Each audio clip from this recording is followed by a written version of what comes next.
Hello everyone, good night. My name is Damiot Merustompul. Today I want to tell you about my poem. But first I want to say thanks to Mr. Gongsar because he gave us this homework so we can understand about a poem. Okay, now I will read my poem and then I will explain to you about my poem. Okay, the title of my poem is Diary. A special diary I provide to write down someone's stories. I want to keep these memories to remind me about this struggle. The scorching light that burned the skin of the little boy, back and forth on the side of the road. Here at the cellar, watching your story. You are the witness of this struggle. You are a precious spear, which tells a lot of stories, like a roaring tiger. This diary will open memories that call to be recalled. I saw him bring his wares. He looked so sad. When the buyer looked for merchandise, his face so happy that he emitted light. I sat down looking at the boy and write. He wiped the sweat that had started to flood his shirt. My diary back to write story, step by step, throughout it without feeling tired. Then the buyer come again, and he was happy. His face smiled. You are a gift, he said. Yeah, the buyer is a gift that offered him life. The sun became very hot. He sits under mango trees. He thin like a stick, and his eyes were set like slots. He unwrapped his meal and started eating the food. He enjoyed his meal, although not the special food. When I see generosity it has, he liked duck's tail and like red and white, which describes sincerity and courage. Okay, thank you, sir. Okay, so now I will explain about my poem. Okay, so my poem is diary has figurative language. I have 5 figurative language in here, so I will explain to you one by one. Okay, but before it, I will analyze my poem, because of course you will be know. Okay, the first is this theme. Tema dari puisi saya ini yaitu memory and struggle. Why I say that? Because the lines of the poem describes of someone's memories. Jadi from the poem we can say that a special diary I provide. So it show to us that puisi ini menceritakan tentang seseorang yang mengingat kembali tentang masa-masa kecilnya, karena kita bisa melihatnya ketika dia tuh kayak sedang membuka memorinya kayak gitu. Jadi dia itu bercerita tentang memori dan struggle. Kenapa aku bilang struggle? Karena saat ini di sini dia menuliskan tentang perjuangan seseorang. Sebenarnya dalam kata lain, she's not write about herself. Jadi dia tuh menuliskan tentang cerita orang lain, bukan ceritanya sendiri. Oke, jadi yang kedua, temanya juga ada sadness. Sadness, kenapa? It's seen from the lines. Kita bisa melihat dari back and forth on the side of the road. She tells about how the little boy struggled for his life, and although he is still child. Jadi kita bisa lihat waktu di sini. Back and the scorching light that burned the skin of the little boy back and forth on the side of the road. Here at the cellar watching your story. Jadi di sini dia mengatakan bahwa si anak kecil itu pasti sedih karena sekecil itu dia sudah bekerja. Jadi karena dia tertarik, jadi dia menulis cerita si si little boy itu, dan pastinya itu pasti kesedihan karena dia nggak punya uang mungkin, jadi si anak itu harus bekerja seperti itu. Oke. Yang kedua itu karakter dan settingnya. Oke. Inside speaker I, those lines of the poem describe the memory of the someone and the someone is little boy. Oke. Dari cerita ini kita bisa melihat kalau karakternya itu si I. Itu si I itu si aku ya. Aku yang menulis puisi ini sendiri. Dan juga udah jelas kita tahu bahwa salah yang menjadi isi dari puisi ini juga si little boy. Jadi karakternya di situ si little boy. Dan setting sendiri, setting of the poem it outdoor. We can see from the lines what this is. We can see from the lines. He sits under mango tree. Oke, he sits under mango trees. Oke, jadi logikanya nggak ada ya mangga di dalam rumah, pasti itu di luar. Jadi waktu dia kecapean, si anak kecil ini duduk di pohon mangga. Jadi pastinya itu settingnya di luar ya. Oke.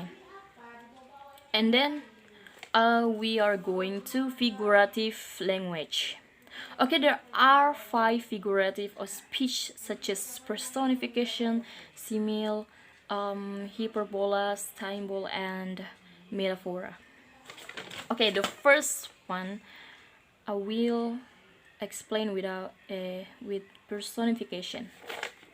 Okay, dari my poem, aku akan menjelaskan sama kalian tentang personifikasi. Oke, jadi seperti yang kita tahu, personifikasi itu adalah seperti yang kita tahu kalau personifikasi itu artinya itu kayak seolah-olah benda itu hidup ya, bertingkah seperti manusia. Jadi kita bisa lihat dari garis yang mengatakan a special diary I provide to write down someone's struggle.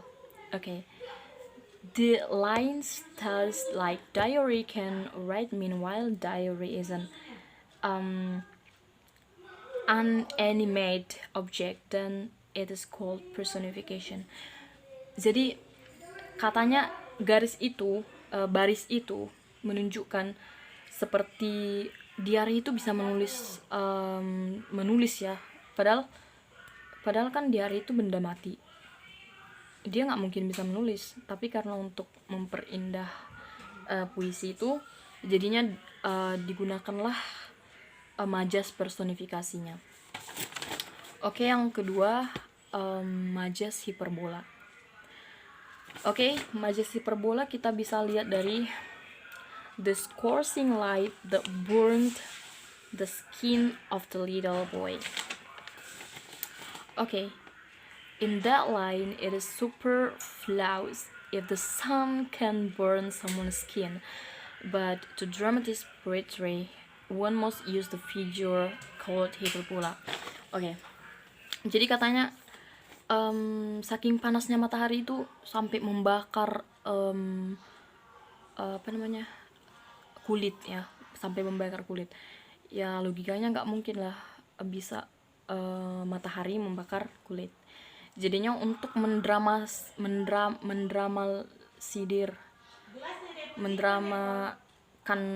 putri itu, maksudnya digunakanlah majas hiperbola untuk kayak buat lebih kayak sakit banget ya, sampai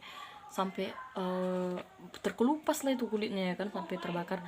Tapi sebenarnya itu nggak mungkin, tapi karena untuk melebih-lebihkan ya, karena hiperbola itu memang dikenal dengan majas yang sangat melebih-lebihkan.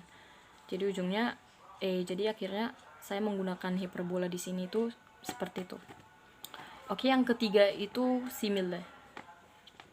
Simile kita bisa melihat di sini di drama ini, which tells a lot of stories like a roaring tiger.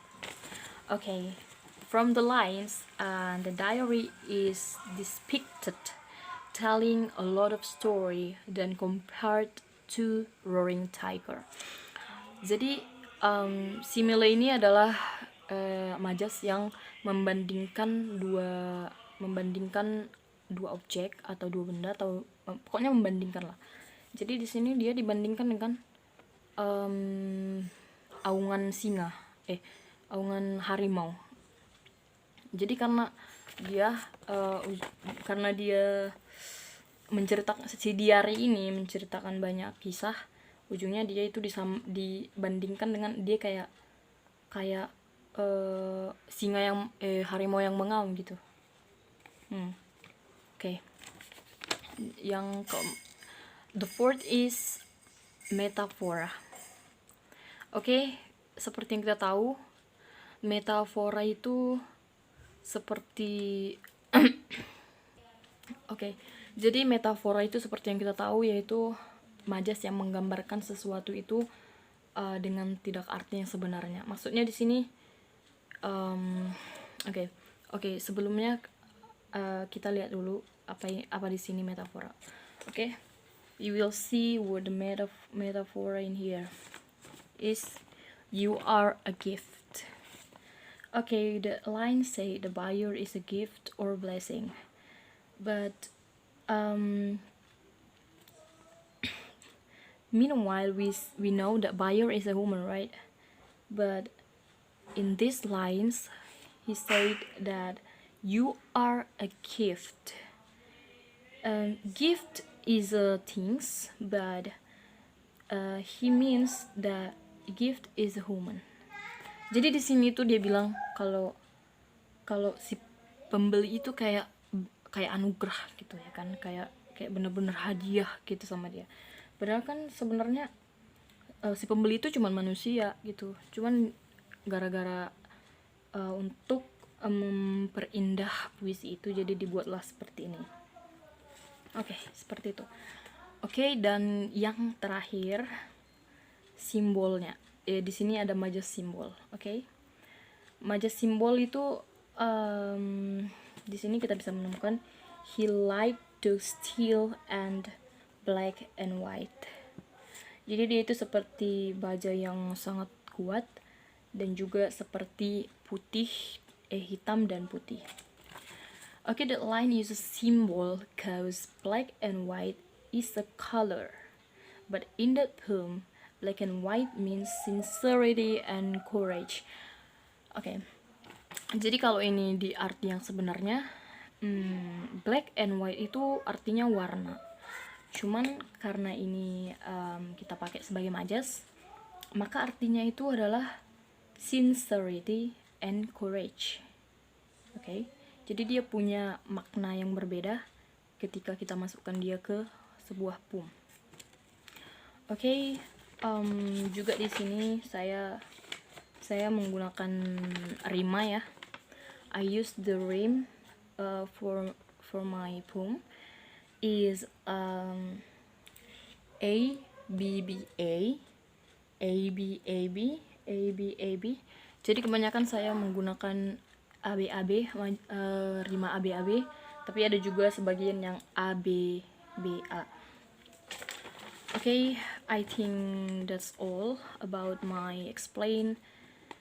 I hope that you are well understanding and will like from my poem, and thanks a lot. Thank you, sir.